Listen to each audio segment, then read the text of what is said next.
Olá, seja bem-vindo a mais uma edição do Salto para o Futuro. E nesta semana discutimos o que muda na educação com a cibercultura. No programa de hoje vamos falar sobre a formação do professor que atua online. Então, vamos ver o que vem por aí.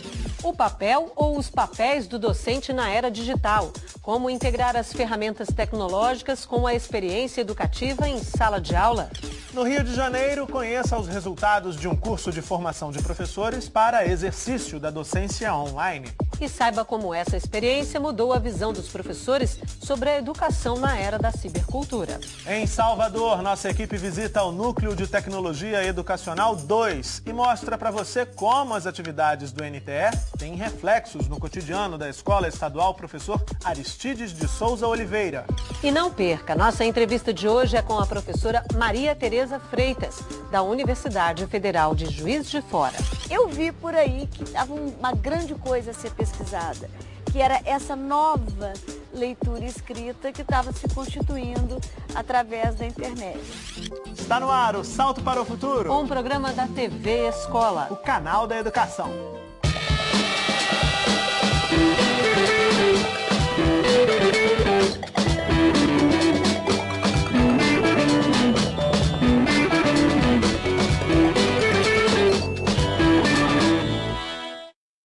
O que o líder sul-africano Nelson Mandela, o prêmio Nobel de Economia Ronald Coase e o escritor inglês H.G. Wells têm em comum?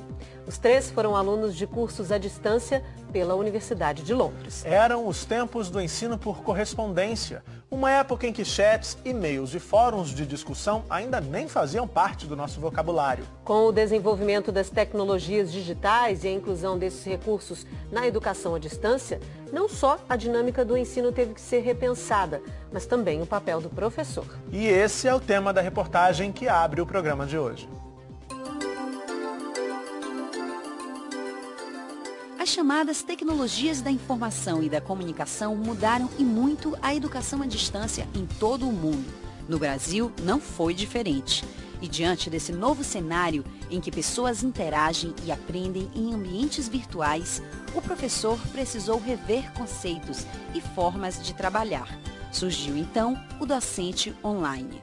O docente online, ele congrega alguns saberes. Então, é lógico que tem o saber do conteúdo específico da disciplina que ele ministra, tem um saber do ponto de vista mais comunicacional, que é saber chegar junto desse aluno que está distante geograficamente, mas que não pode estar distante simbolicamente, né? Então, saber fazer uma boa mediação, saber num fórum fazer sínteses conceituais, reportar um aluno ao outro, né, para que também ele não fique no centro das atenções. Lucila começou a pesquisar as tecnologias da educação nos anos 90, quando os estudiosos brasileiros começavam a falar sobre o conceito de cibercultura. Hoje, ela trabalha com a formação de educadores em mídias digitais. Eu acredito que essa possibilidade de democratização do acesso seja um dos potenciais da cibercultura. E isso está intimamente relacionado com a pesquisa, porque não é só a pesquisa, a metodologia de pesquisa, mas assim, pesquisar sobre algo que seja do seu interesse pessoal ou profissional, ter acesso àquilo, né? Você tem, por outro lado, a possibilidade de acessar muito lixo, né? Então você tem que ter critérios para saber que canais você vai acessar, para, de fato, poder contar com um material de qualidade. O papel dos docentes no ensino à distância também é um tema debatido na Faculdade de Educação da Universidade Federal de Juiz de Fora. Adriana Rocha Bruno lembra que é preciso reinventar a relação entre professor e aluno.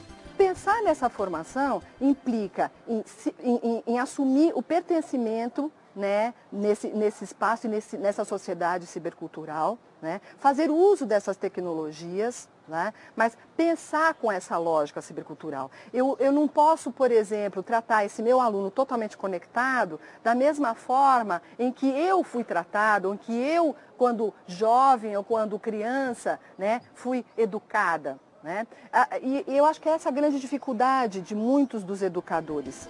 Adriana e Lucila ainda ressaltam que para que essa experiência seja bem sucedida, deve existir uma articulação entre os diferentes profissionais. A gente tem muitas vezes um professor que é autor, que desenvolve um conteúdo, e outro que desenvolve a aula, que trabalha com a relação, com a relação do ensino, ou seja, ele é um mediador.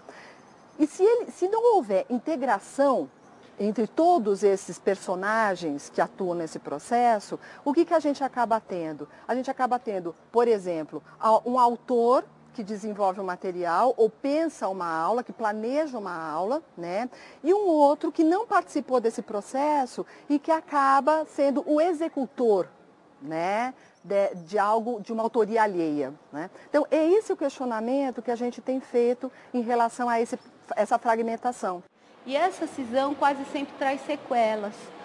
Sequelas porque o tutor, muitas vezes ele tem que estabelecer uma mediação com um conteúdo de aprendizagem do qual ele não participou no processo de concepção. Questões criadas a partir das muitas mudanças que ocorreram no universo da educação à distância, em tempos de cibercultura.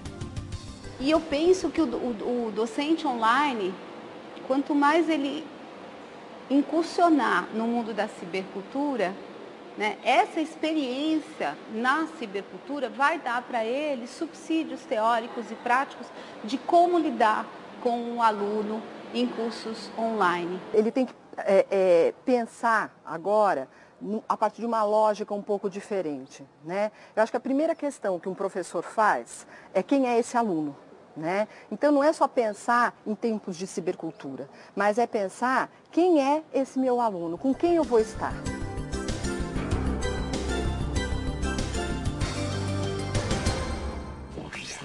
Nesta série, a gente tem falado muito sobre mundo digital, dos avanços tecnológicos, de interatividade. Mas é sempre bom lembrar que quando falamos de educação, toda essa discussão não faz sentido se o professor não estiver no centro desse debate. E foi com o objetivo de estreitar os laços do educador com as tecnologias digitais que o professor e pesquisador Marcos Silva coordenou uma pesquisa voltada para a produção de conteúdos para a docência online. Conheça melhor essa história na reportagem.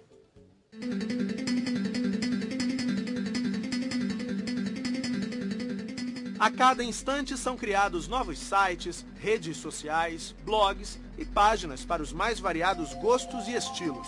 E a cada instante também, milhões de pessoas acessam esse mundo virtual e se comunicam.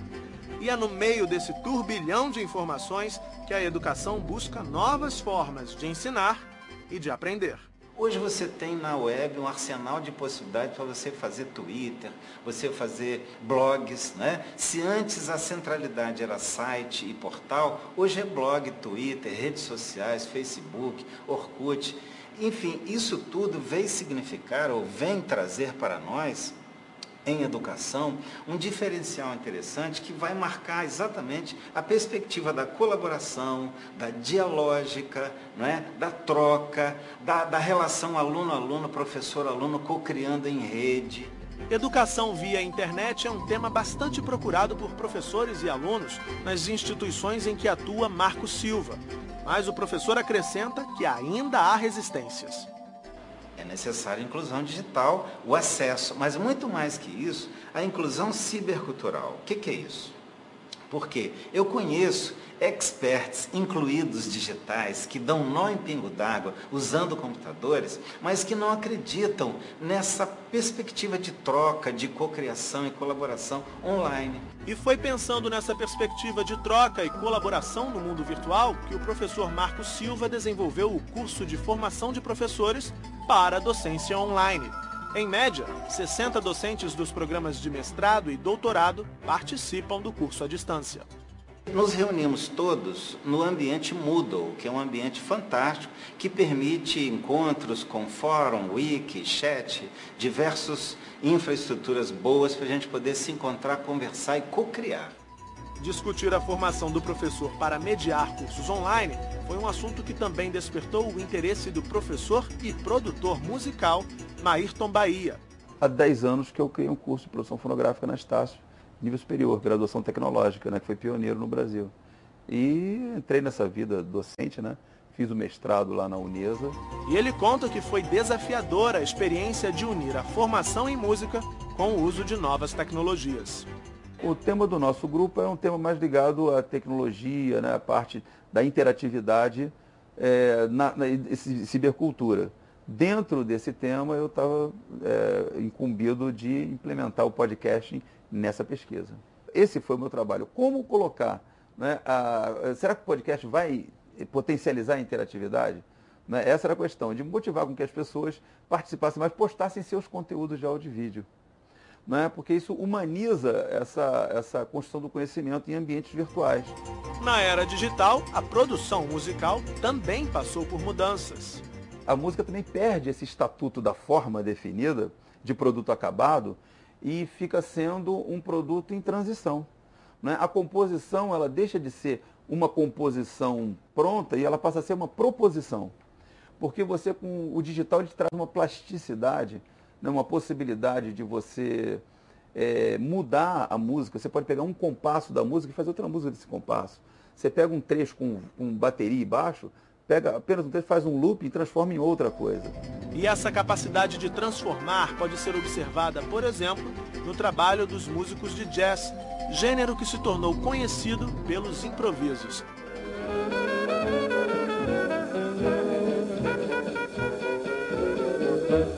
Treat me right, baby, and I'll stay home every day.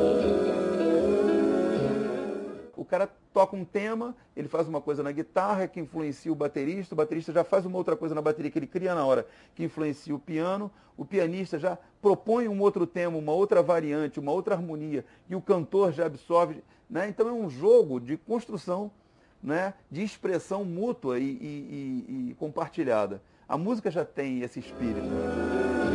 Just treat me right, baby, and I'll stay home night and day.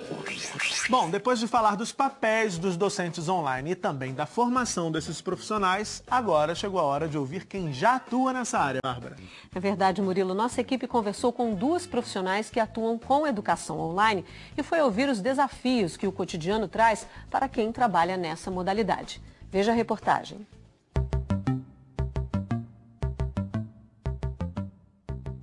São muitas as opções para quem deseja fazer um curso online.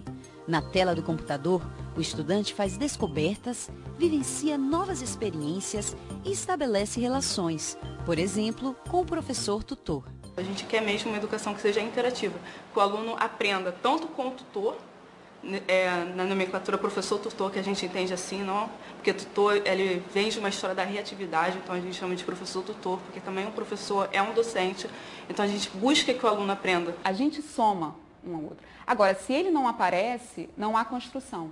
Entendeu? Então, assim, o grande desafio do docente online é fazê-lo estar presente no espaço, porque sem ele não tem construção. Lídia Vanderlei trabalha como professora tutora há 5 anos.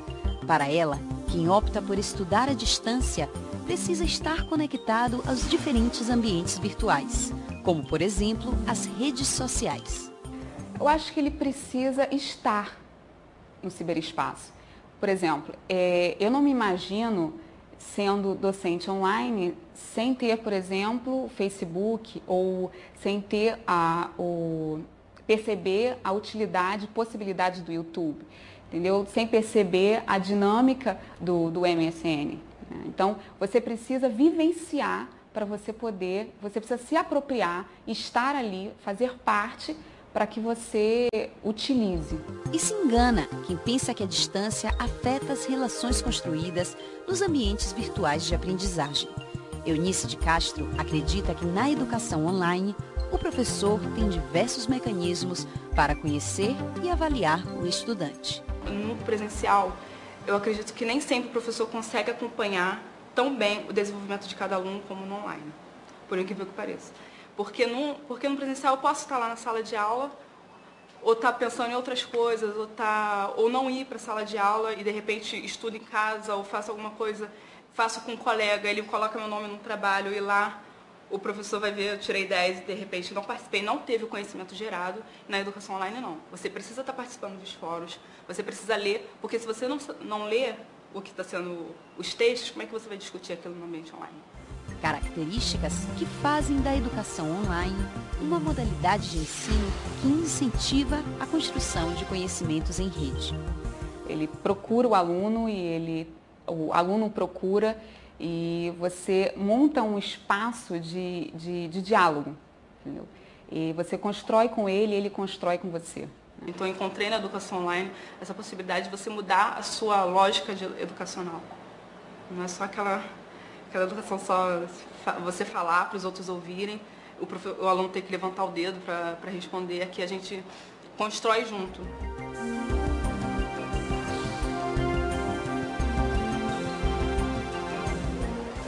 Chegamos ao fim do primeiro bloco do programa de hoje. Mas não saia daí, porque depois do intervalo tem muito mais. Vamos até Salvador para conhecer a experiência de formação de professores online em um núcleo de tecnologia educacional. Salto para o Futuro, volta já!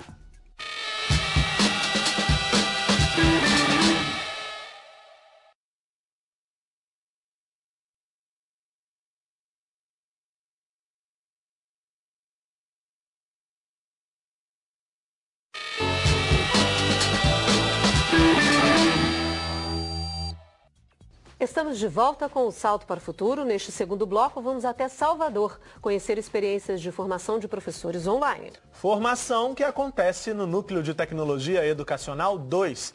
É lá no núcleo que trabalha a professora Simone Lucena. E é ela quem explica para a gente, no contexto, o papel do professor na educação online e a importância das pesquisas nessa modalidade de ensino. Confira.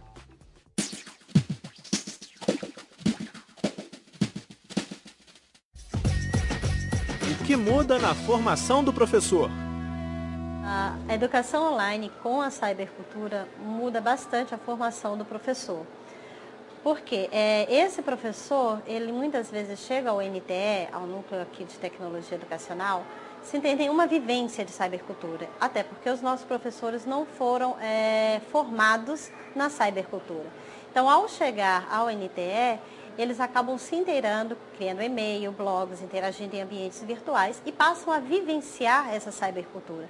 E isso, claro, vai influenciar na sua prática pedagógica, na construção de projetos, porque ele passa a trabalhar com o aluno de forma diferenciada também. Nem todos saem incluídos digitais da cybercultura, mas uma grande maioria. Formação em exercício. O projeto político-pedagógico é extremamente importante, porque é nele que está todas as diretrizes da escola, é nele que está todo o processo, né, o projeto de formação de professor. Antes, e aliás, ainda também acontece, o projeto prevê o afastamento do professor para fazer a sua formação. Hoje, com a educação à distância, com a educação online, não que esse professor tenha menos atividades ou mais atividades, mas ele tem a possibilidade de continuar trabalhando, fazendo a sua formação. E o mais importante, que não é só estar trabalhando e fazendo essa formação, mas é que essa formação está sendo refletida na sua prática. Então, ele faz um curso à distância, né? O projeto prevê que ele possa fazer esses cursos à distância. E esse curso, ele aprende a lidar com a cybercultura, com as mídias eletrônicas, né? Com as mídias digitais. E isso vai influenciar na sua prática pedagógica, né? Porque ele vai passar a utilizar aquelas mídias que antes ele não utilizava. Prática, pesquisa e formação. Então, eu acho que é extremamente importante que a escola pense na educação à distância como um espaço de formação continuada para o professor. Ele precisa dessa formação. Muitas vezes a escola não deixa o professor se afastar porque diz que não tem quem fique no lugar dele com a turma, né? A educação à distância possibilita que ele permaneça em contato com a escola e fazendo a sua formação. Mas é importante pensar que não é porque é à distância que esse curso é fácil ou facilitado. Ele vai ter atividades também, mas o importante é que essas atividades vão ser também, vão ter um retorno na sua prática pedagógica, né? Ele vai utilizar, na verdade, a sua prática pedagógica como um campo de pesquisa para a sua formação. A Bahia possui 17 núcleos de tecnologia educacional, entre eles o NTE 2, onde atua a professora Simone Lucena, que a gente acabou de ver no contexto. O núcleo foi criado em 1997 e conta com uma equipe de 7 professores formadores. Ao longo desses 14 anos, cerca de 3.000 professores da rede pública de Salvador passaram pelo NTE 2.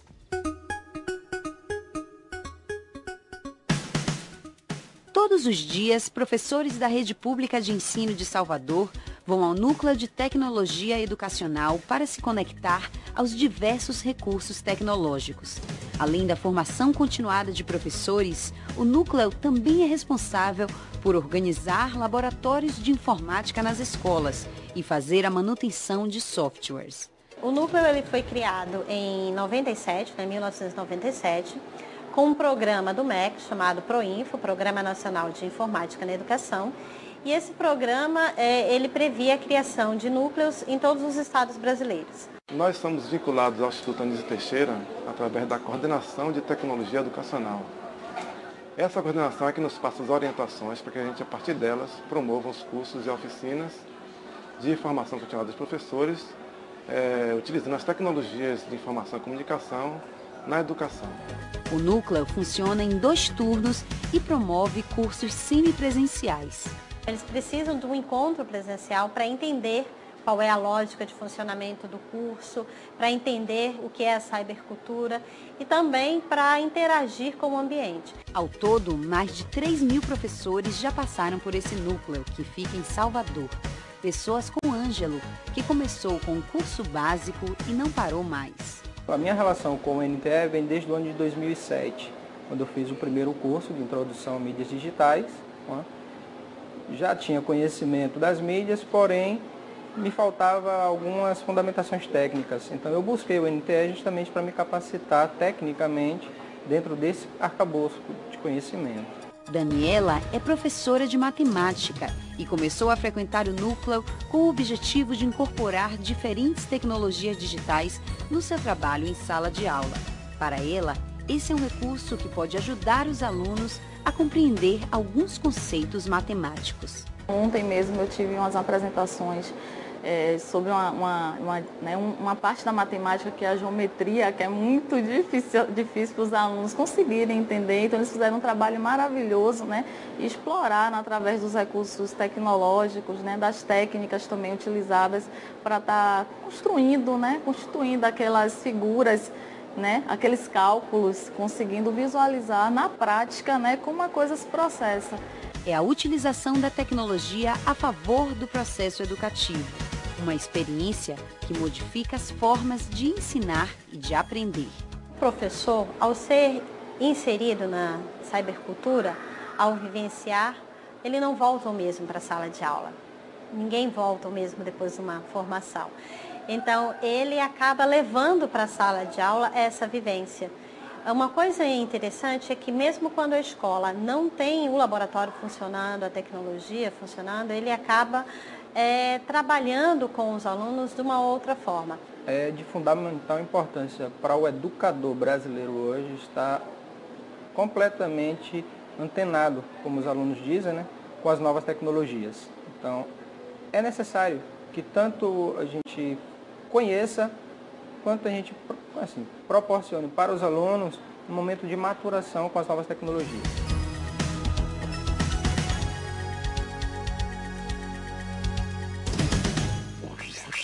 Entre os docentes que participam das atividades do NTE 2 está Cristine Pires, professora da Escola Estadual Professor Aristides de Souza Oliveira, que fica no bairro Plataforma, em Salvador. E é para lá que a gente vai agora acompanhar uma atividade de produção de vídeo em que os alunos passam a ser autores da própria história.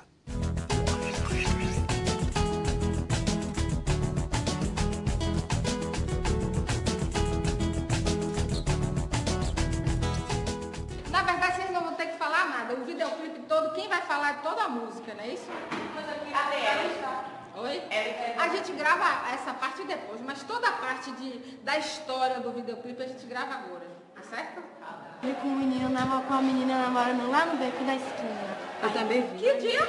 Ontem de noite. A gente fazia intriga para brigar com o namorado, mas acabava ele se se entendendo e a gente fazia a hora da cara dela. As meninas acabou de me falar ali agora, velho. Oxe, suas amigas eu já tô cansada de tanto bolo com o nosso nome. Já tô cansada, nosso relacionamento já tá desgastado. Era uma menina assim que ia sempre pela cabeça das colegas, não acreditava muito no namorado. Tanto que a relação dela com ele era muito conturbada por causa das intrigas que as meninas faziam. É um conflito, né? uma intriga de grupo, de colegas com uma menina que namora um rapaz e aí ela briga com esse rapaz e depois vai pedir conselho à mãe. Aí que está o problema, irmã, está confusa a menina. Você tem que olhar o caráter dele. A primeira a gente escolhe o tema, depois a gente começa a discutir sobre o tema, às vezes até pesquisar sobre alguma coisa, tipo gravidez na adolescência que a gente fez no ano passado não, na 8ª série. A gente fez um, a gente começou a pesquisar sobre o tema. Que menina é essa? Eu não sei, é uma menina deslocada do cabelo verde aqui assim. Cabelo verde? Ela, hein? Eu não sei. Isso a gente vai rechear depois, né, posteriormente, com elas cantando a música. Em geral, sempre eu uso a música que elas cantam e talvez um solo de dança dramático, que Vanessa dança muito bem, né? A gente está num mundo todo envolto em tecnologia, né? E a escola, infelizmente, ela ainda trabalha como o central, o livro didático, né? Eu acho que é uma forma diferente de você estar formando esses meninos, né? Principalmente quando eles se sentem autores, né, de uma história, né? Aí você vem, toda risonha. Mas ele não tá, ele tá aí? Tá bom. Mas não interessa ele aparecer agora? Agora não. Então é só você mesmo.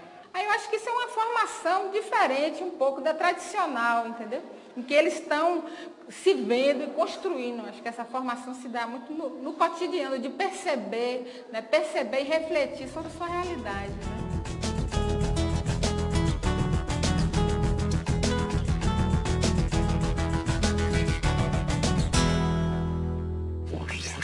E por falar em interatividade, recursos multimídia e internet, que tal você visitar a página do Salto para o Futuro? O endereço é www.tvbrasil.org.br/salto e você pode entrar em contato com a gente também por e-mail.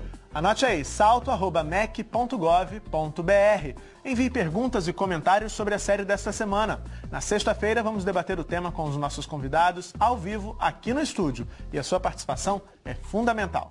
E não se esqueça que a gente tem telefone novo. Anote aí, 0800 282 6757. E continue ligado porque no terceiro bloco tem mais Salto para o Futuro. Acompanhe uma entrevista com a professora Maria Tereza Freitas, da Universidade Federal de Juiz de Fora. Então é uma escrita online muito carregada da oralidade, mas é uma escrita que às vezes as pessoas costumam achar que eles escrevem errado. Mas não escrevem errado, escrevem dentro de um gênero discursivo próprio deste meio. Salto para o Futuro, volta já.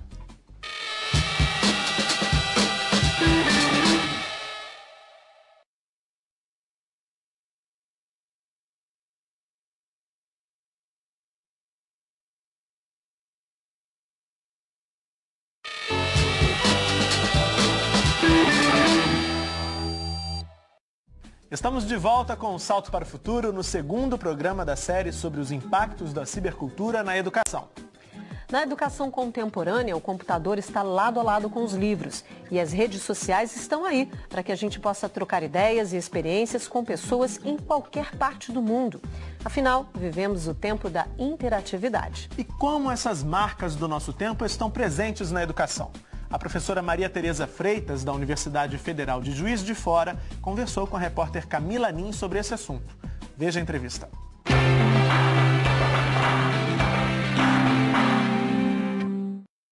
Maria Tereza, primeiro eu gostaria de agradecer a senhora por aceitar o convite dessa entrevista. Eu também agradeço, né, pela oportunidade de participar desse programa. Há 15 anos a senhora coordena o Grupo de Pesquisa, Linguagem, Interação e Conhecimento da Faculdade de Educação da Universidade Federal de Juiz de Fora. Ao longo desses anos, vocês desenvolveram algumas pesquisas sobre o uso do computador e da internet pelos jovens. Quais foram os dados mais interessantes encontrados pelo grupo?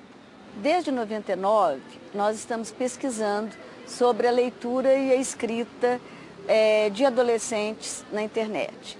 E foi assim, uma grande descoberta quando nós fazíamos anteriormente uma outra pesquisa sobre práticas de leitura e escrita de adolescentes e que descobrimos que eles usavam muito a internet para ler e escrever. E nas nossas entrevistas com eles, a gente perguntava, mas o que você mais lê? Você gosta de ler? Não, eu não gosto muito de ler. E depois nós observamos que eles usavam muito a internet, contavam para nós que passavam muito e-mail, ficavam horas na internet e baixando livros e conversando com os colegas, né? E então eu perguntei, mas então isso não é leitura escrita? E eles me disseram, não, isso não é leitura escrita, a leitura escrita é a da escola. E eu vi por aí que estava uma grande coisa a ser pesquisada, que era essa nova leitura escrita que estava se constituindo através da internet. Então foi uma longa pesquisa que desde 99 até hoje a gente continua, né, fazendo esse mesmo tipo de pesquisa. E nós observamos que exatamente eles estão hoje lendo e escrevendo muito mais. É uma escrita que às vezes é uma escrita bem diferente, né, da escrita usada na escola, da escrita usada no impresso, mas é porque ela segue a lógica do meio onde eles estão escrevendo.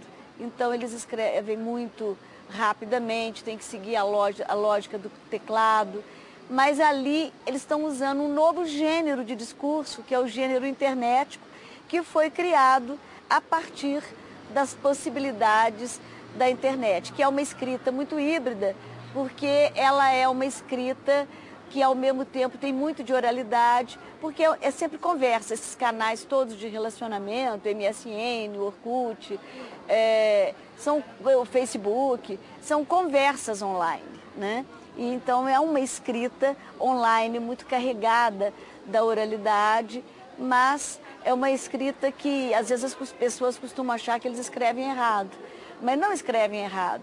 Escrevem dentro de um gênero discursivo próprio deste meio. E o que o grupo descobriu quando passou a olhar as escolas e os professores? Eles também estavam se relacionando da mesma maneira com as tecnologias digitais? Não. Né? O que nós observamos é que os nossos professores, muitos deles ainda são estrangeiros digitais, né? O que nós chamamos de estrangeiros digitais? É que eles estão ainda não com uma convivência muito grande com o digital. Enquanto os nossos alunos hoje já podemos dizer que eles são nativos digitais, que eles já, em sua grande maioria, já nasceram, né, convivendo nessa cultura do digital. E muitas vezes os professores têm muita dificuldade, às vezes são até usuários do computador, da internet, para preparar as suas aulas, para utilizarem também nos contatos sociais, mas eles têm uma dificuldade muito grande de inserir isso na sua prática pedagógica. E, de alguma maneira, eles desconhecem muitos usos que os alunos fazem da internet. Então, eles continuam, muitas vezes, trabalhando nas suas salas de aula, usando os recursos comuns de quadro, giz, retroprojetor, né? Até passam, às vezes, filmes e uma série de coisas, mas não conseguem pensar que estes recursos podem ser instrumentos, grandes instrumentos auxiliares na aprendizagem. Então, por exemplo, como os alunos trabalham com blog, como eles passam horas ali escrevendo, lendo, e eles desconhecem muito essa escrita e leitura, que eles podiam fazer uma interface do trabalho deles com esses usos que são prazerosos, né, para os alunos, a construção de sites que eles fazem, e eles poderiam aproveitar mais. Então a gente sente uma dificuldade por parte dos professores de verem isso de uma forma mais natural, né, e de inserirem isso dentro da sua prática pedagógica.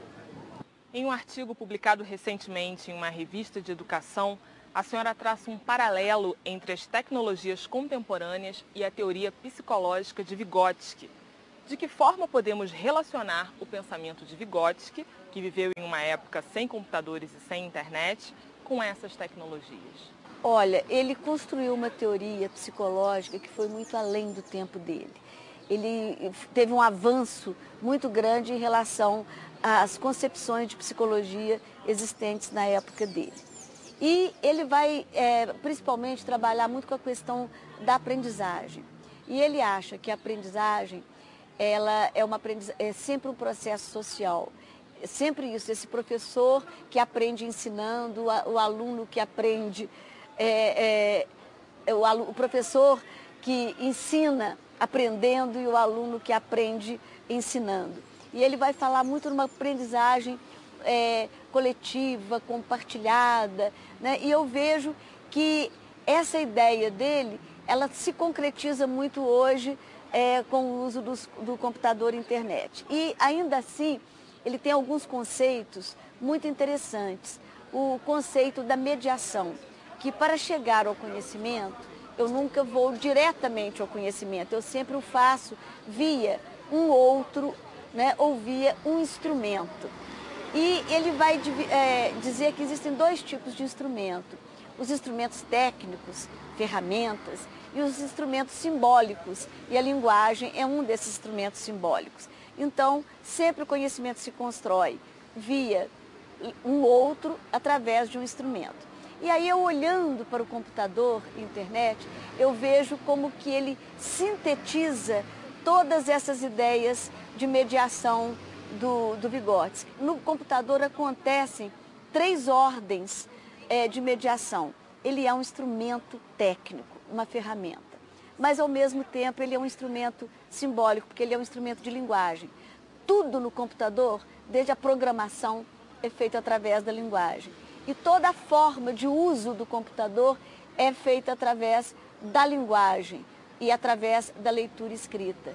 E sempre embutido, desde a construção de um programa até a interlocução que se faz online, né, através de vários programas online, há sempre uma interlocução com o outro. Quer dizer que então, eu acho que eu defino que a gente pode considerar o computador e com os auxílios da internet como instrumentos culturais da aprendizagem, né? Porque exatamente eles vão ser grandes auxiliares da aprendizagem, como eles possibilitam novas formas de aprender, incluindo esses 3 tipos de mediação. Vamos falar das relações de aprendizagem. Quais são essas novas relações de aprendizagem a partir do uso das tecnologias digitais, especialmente o computador e a internet? Olha, eu acho que eles trazem novas formas de conhecimento, né? Principalmente a oportunidade que eles têm de terem acesso a muitas informações. E então, há muitas leituras, há muita facilidade para a busca de novas informações. Agora, é lógico que é uma imensidão de informação. E aí é que eu vejo muito a importância do contato do professor com isso, porque ele pode orientar essas buscas, conhecer o que eles estão vendo e trabalhar com eles nessa busca de informações, mas transformando isso em conhecimento na sua sala de aula. E eu vejo também na internet uma oportunidade muito grande de compartilhamento, né? Então, de você fazer uma aprendizagem que você está compartilhando com o outro aquilo que você aprendeu, de promover, e aí eu vejo o uso de ambientes virtuais de aprendizagem que poderiam ser muito úteis para ampliar o espaço da sala de aula presencial, né? E o professor continuar tendo contato com os alunos via uma escrita online, né? E a gente tem observado muito que essa escrita online ajuda muito na aprendizagem, porque você pensa, reflete, argumenta para escrever. Num fórum de discussões, são muitas mensagens dos próprios colegas e com a mediação do professor. Isso, então, eu acho que contribui muito para ampliar o espaço da sala de aula e dar oportunidade de, pela escrita, pela discussão, se chegar a uma aprendizagem. No capítulo A Nova Relação com o Saber, do livro Cibercultura, o filósofo Pierre Levy diz que pela primeira vez na história da humanidade, a maioria das competências adquiridas por uma pessoa no início de seu percurso profissional estará obsoleta no fim de sua carreira. A partir dessa afirmação, o que a senhora define como as novas demandas para o profissional da educação? O profissional da educação tem que estar sempre atualizado, sempre antenado, né, com o que acontece e principalmente com as mudanças que as tecnologias digitais, né, vêm trazendo para essa forma de leitura e escrita, novas formas de ler e escrever, novas formas de lidar com o conhecimento e novas formas de aprendizagem. Então, ele constantemente tem que se atualizar. Então, aí eu acho que é importante, e acho que aí uma outra coisa, ele se dispor a aprender também com a nova geração, com os seus alunos que estão sempre atualizados com essas novas tecnologias. Eu acho que se ele se dispuser a dialogar sempre com essa cultura, né, ele vai aprender junto com os seus alunos. É importante a gente pensar que a aprendizagem, ela envolve sempre uma via de mão dupla. Eu ensino e aprendo, e eu aprendo ensinando, né? Então, acho que isso é importante. No livro Cybercultura e Formação de Professores, a senhora afirma que os professores podem ser considerados estrangeiros digitais diante de seus alunos nativos digitais. De que maneira a cybercultura tem influenciado a formação dos docentes? Eu acho que ela tem influenciado a formação dos docentes porque ele tem estado diante de um desafio que nunca eles tiveram antes, porque o professor sempre foi de alguma forma o detentor do saber e hoje ele se vê diante de alunos que sabem algo que ele não sabe. E então daí a importância dele procurar esse diálogo e acho que é importante ele conhecer os usos que os alunos têm do computador e da internet, o que eles fazem, que leitura e escrita eles fazem aí, para que eles possam construir uma ponte, né, entre o que o aluno faz com tanto prazer, né, e com a forma dele aprender na sala de aula. A expansão do uso da internet na educação e o aumento de cursos online tornam necessária a atualização constante dos profissionais que vão atuar nos contextos virtuais. Nesse sentido, qual a importância da pesquisa para a formação do docente online? Olha, abre-se aí um campo enorme de pesquisa, porque vamos verificar, né, através desses cursos online, como que a aprendizagem está acontecendo, né, dessa forma todinha, que não é presencial, pela escrita online, com os recursos dos ambientes virtuais de aprendizagem, como os professores estão reagindo a isso. E alguma coisa eu já tenho observado, né, que a dificuldade que o professor tem para usar o computador e a internet para efeitos de ensino, ela está sendo aberta, ele está tendo uma oportunidade de, ao participar desses cursos online, ele aprender a como esses recursos podem ser usados na prática pedagógica. Eu tenho um caso importante, assim, para concretizar isso. Na Faculdade de Educação da UFJF, a gente vem pesquisando o nosso curso de pedagogia, acreditando que a formação inicial é hoje assim, um principal locus para a gente formar o professor para o uso das novas tecnologias. E no início nós observamos como que na formação inicial isso não era usado, os professores, embora usuários do computador e da internet, não usavam nas suas salas de aula.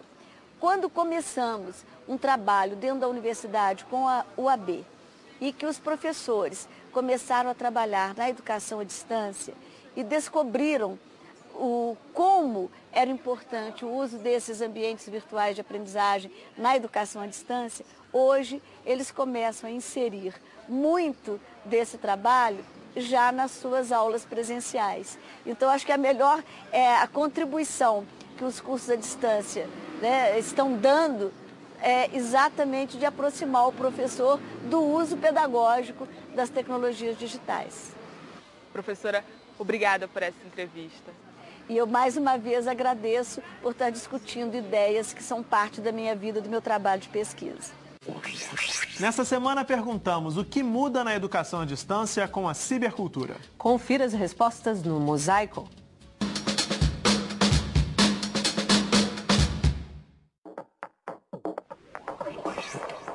O que muda com a cibercultura? Podemos dizer que estamos vivendo uma revolução social, uma revolução que tem um suporte tecnológico, mas que tem também toda uma filosofia por trás dela. A cibercultura permite que o indivíduo assuma um papel protagonista na sociedade. Ele fica menos dependente de agentes externos que possam lhe permitir acesso às informações ou até às possibilidades de produção de informações, de acesso aos próprios recursos tecnológicos que a sociedade lhe disponibiliza.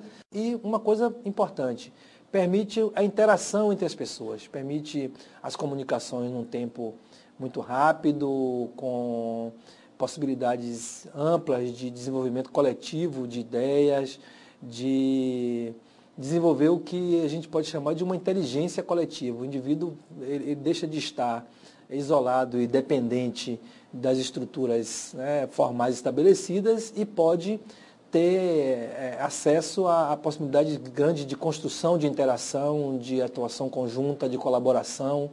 Isso é uma mudança significativa que a cibercultura permite aos indivíduos na sociedade. A EAD, ela muda com a cibercultura, porque, na verdade, ela soma, né? Ela soma experiências, ela soma possibilidades, ela cria relações, ela cria vozes e experiências, vivências e sentimentos e conhecimento e pessoas. É isso que realmente eu vejo.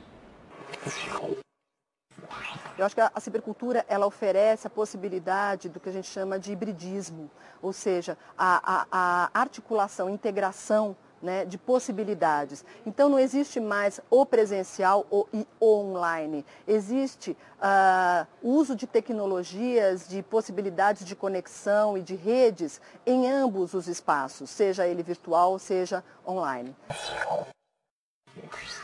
Bom, o que muda na educação à distância com a cibercultura, eu acho que não é nem tanto o acesso a essas tecnologias, mas sim incentivar nos alunos produção de conteúdo. Eu acho que o que essas tecnologias oferecem é possibilidade de produção livre de conteúdo, seja ele textual, fotográfico, em vídeo, sonoro. Então, o que eu acho que nós temos que incentivar é que as pessoas produzam coisas e que saiam de uma posição meramente passiva, que a gente passe de uma posição apenas de leitor para ser também escritores, né? Então, eu acho que esse é o grande desafio da cibercultura para a educação à distância. Então, gostou do Salto para o Futuro de hoje? Na edição de amanhã tem muito mais. Em Irecê, na Bahia, o Salto para o Futuro foi conhecer os tabuleiros digitais, projeto que reúne educação e tecnologia. A educação em jogo, conheça as estratégias e os desafios para quem elabora jogos educativos. E como os games estão presentes em uma atividade na Escola Municipal Antônio Eusébio, em Salvador. E amanhã não perca uma entrevista com Nelson Preto, professor da Universidade Federal da Bahia. Mesmo aquele que hoje não esteja sendo um aficionado do computador, ele está vivendo esse mundo conectado pela tecnologia. E é por isso que é importante nós estarmos muito atentos sobre a forma como essas tecnologias estão presentes na escola. Por hoje é só. Amanhã a gente espera novamente por você aqui na TV Escola. O canal da educação. Tchau. Tchau.